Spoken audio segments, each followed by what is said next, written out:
People try to tell me I'm an African American, but that's not true. African Americans are loud, rude, obnoxious, and just altogether fat and ugly. If you ask me, my 16-year-old daughter has a very out-of-control identity crisis.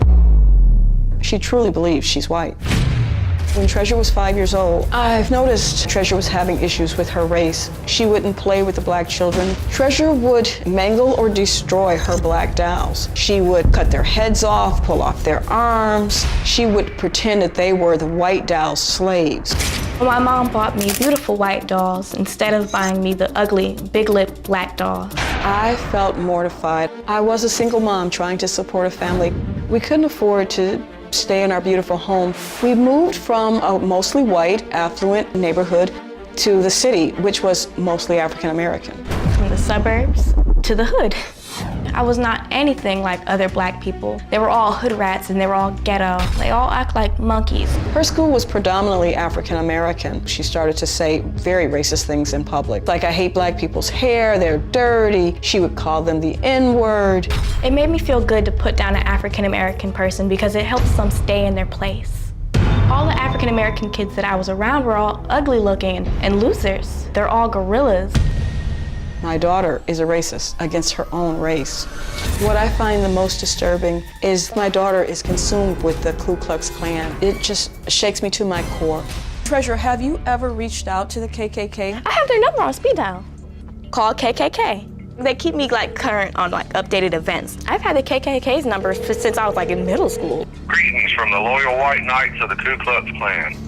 Another 8 chimp out, this time in Washington, D.C. 20-year-old silverback gorilla tried passing a parked bus, then struck it with her car. I identify with the Ku Klux Klan because the way they believe is just so smart. White is right. White power. To ask if you've ever gone to their website, that's me. Oh, yeah, you've done it. Yeah, website. I figured as much. Ooh, that's just awful. Yeah, of course I've been to their website. That's just awful. My daughter does spend a lot of time on social media. I don't even look at her Facebook page. It's too painful. I don't care what other people think. I'm gonna do what I want.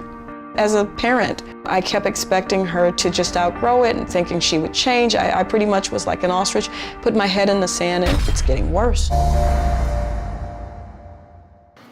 Okay, you're shocked by this, right?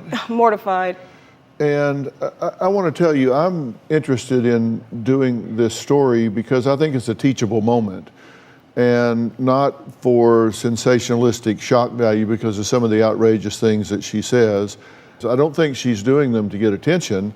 I think she's doing them because this is how she actually feels and believes. Yes. Would you agree? Yes, I do. She says she's white.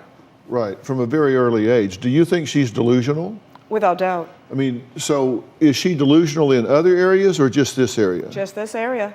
Okay, now when she showed up the other day and she met one of our very able producers, which she discovered on meeting her, I guess she had talked to her on the phone, but on meeting her, that she was in fact black. Yes.